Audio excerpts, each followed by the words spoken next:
दुर्गा सप्तशती पाठ अध्याय 11।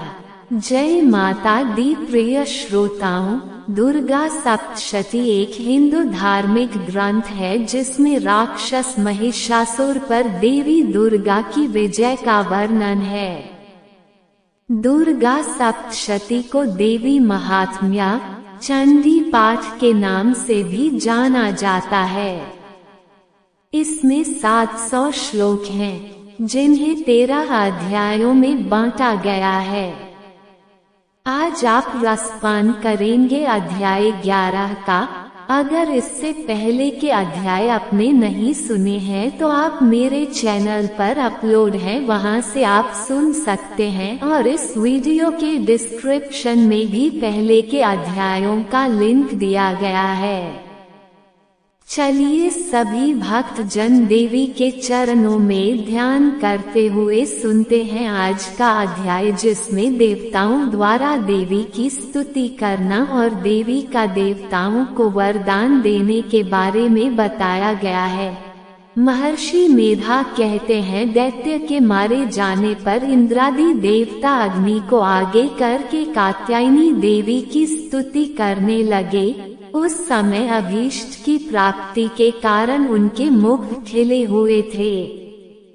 देवताओं ने कहा, हे शरणागतों के दुख दूर करने वाली देवी, तुम प्रसन्न हो। हे संपूर्ण जगत की माता, तुम प्रसन्न हो। विंध्येश्वरी, तुम विश्व की रक्षा करो, क्योंकि तुम इस चर और अचर की ईश्वरी हो।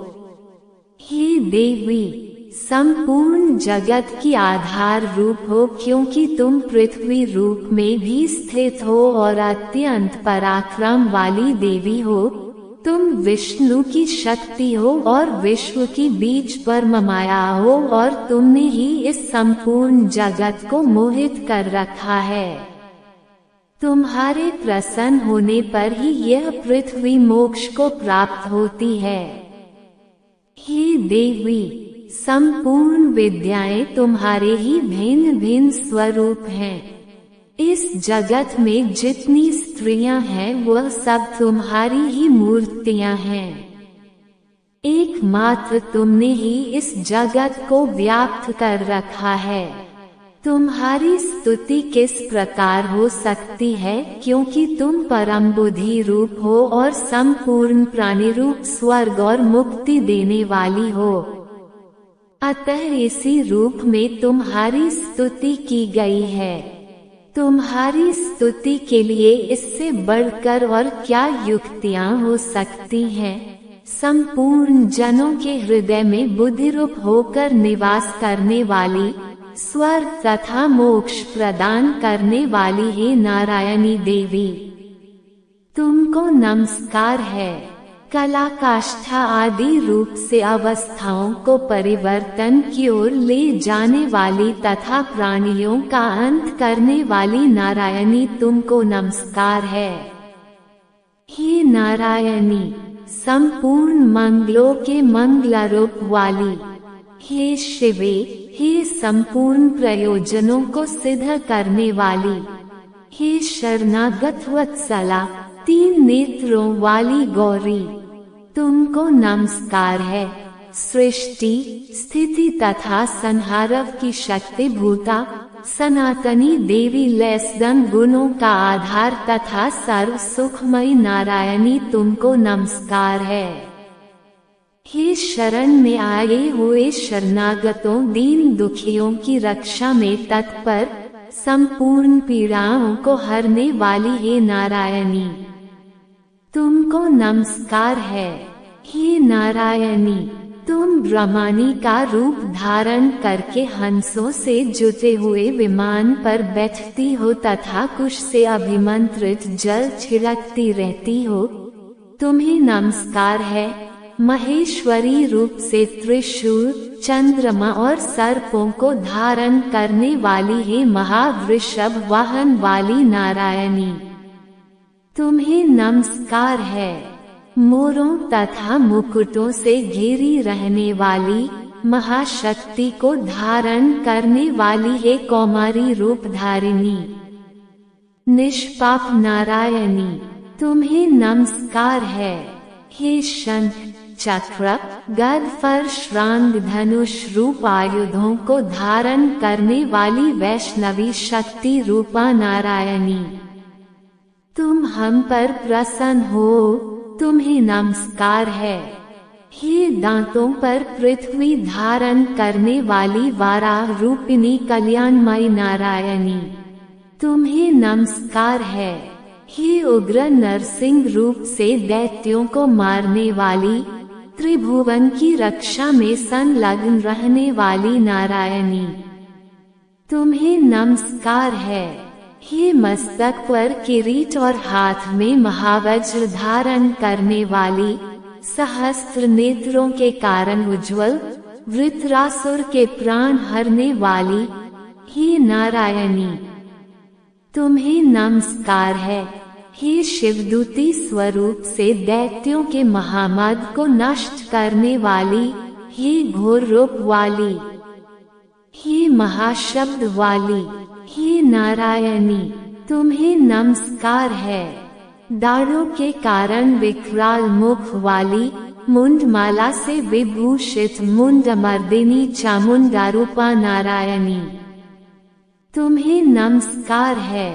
हे लक्ष्मी, लज्जा, महाविद्या, श्रद्धा, पुष्टि, स्वधा, ध्रुवा, महारात्रि तथा महाविद्या रूपा नारायणी, तुमको नमस्कार है।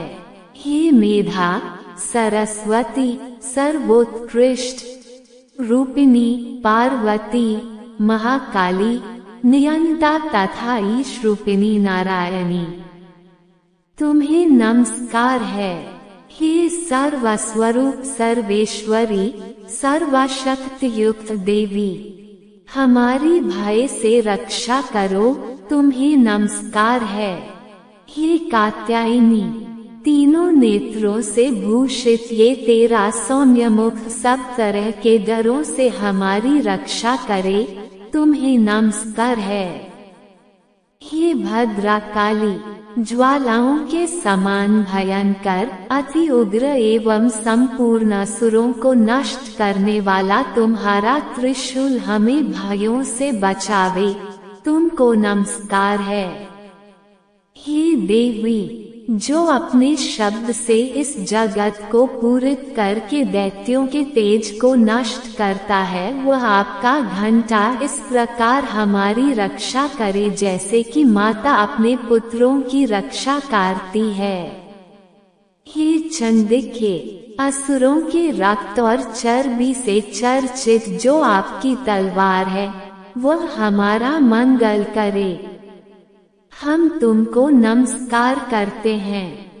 हे देवी, तुम जब प्रसन्न होती हो तो संपूर्ण रोगों को नष्ट कर देती हो और जब रुष्ट हो जाती हो तो संपूर्ण वांछित कामनाओं को नष्ट कर देती हो और जो मनुष्य तुम्हारी शरण में जाते हैं उन पर कभी विपत्ति नहीं आती, बल्कि तुम्हारी शरण में गए हुए मनुष्य दूसरों को आश्रय देने योग्य हो जाते हैं। अनेक रूपों से बहुत प्रकार की मूर्तियों को धारण करके इन धर्मद्रोही असुरों का तुमने संहार किया है, वह तुम्हारे सिवा कौन कर सकता था।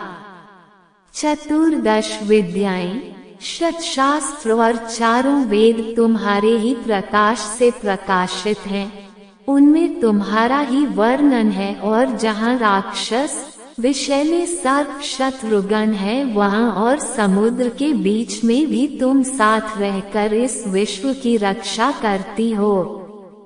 हे विश्वेश्वरी, तुम विश्व का पालन करने वाली विश्वरूपा हो, इसलिए संपूर्ण जगत को धारण करती हो।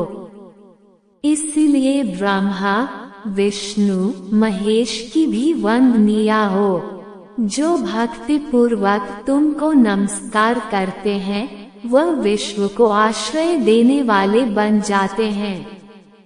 हे देवी, तुम प्रसन्न हो और असुरों को मारकर जिस प्रकार हमारी रक्षा की है, कि हमारे शत्रुओं से सदा हमारी रक्षा करती रहो।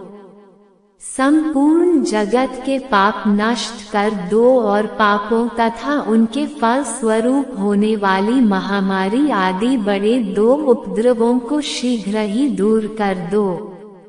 विश्व की पीड़ा को हरने वाली देवी, शरण में पड़े हुओं पर प्रसन्न हो।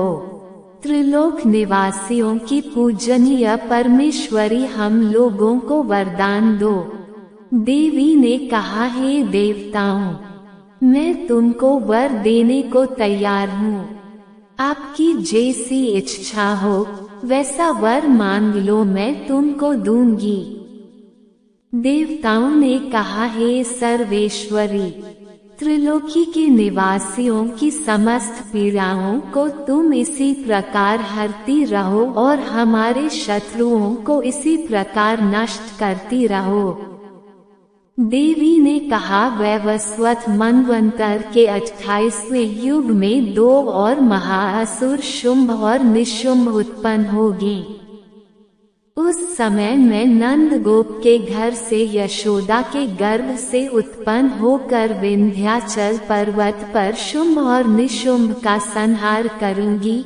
फिर अत्यंत भयंकर रूप से पृथ्वी पर अवतीर्ण होकर मैं वैप्रचित्ति नामक दानवों का नाश करूंगी। उन भयंकर महाअसुरों को भक्षण करते समय मेरे दांत अनार पुष्प के समान लाल होंगे। इसके पश्चात स्वर्ग में देवता और पृथ्वी पर मनुष्य मेरी स्तुति करते हुए मुझे रक्तदंतिका कहेंगे। फिर जब 100 वर्षों तक वर्षा न होगी तो मैं ऋषियों की स्तुति करने पर आयोनिज नाम से प्रकट होऊंगी और अपने 100 नेत्रों से ऋषियों की ओर देखूंगी। अतः मनुष्य शताक्षी नाम से मेरा कीर्तन करेंगे। उसी समय मैं अपने शरीर से उत्पन्न हुए प्राणों की रक्षा करने वाले शाकों द्वारा सब प्राणियों का पालन करूंगी और तब इस पृथ्वी पर शाकंभरी के नाम से विख्यात होऊंगी और इसी अवतार में मैं दुर्ग नामक महाअसुर का वध करूंगी और इससे मैं दुर्गा देवी के नाम से प्रसिद्ध होऊंगी। इसके पश्चात जब मैं भयानक रूप धारण करके हिमालय निवासी ऋषियों महर्षियों की रक्षा करूंगी, तब भीमा देवी के नाम से मेरी ख्याति होगी। और जब फिर अरुण नामक असुर तीनों लोकों को पीड़ित करेगा, तब मैं असंख्य भ्रमरों का रूप धारण करके उस महादैत्य का वध करूंगी। तब स्वर्ग में देवता और मृत्युलोक में मनुष्य मेरी स्तुति करते हुए मुझे भरामरी नाम से पुकारेंगे। इस प्रकार जब जब पृथ्वी राक्षसों से पीड़ित होगी, तब तब मैं अवतरित होकर शत्रुओं का नाश करूंगी। प्रिय श्रोताओं, आज का अध्याय 11 समाप्त। आगे के अध्याय कल सुनिएगा। फिर मिलते हैं एक नई वीडियो के साथ। तब तक राधे राधे।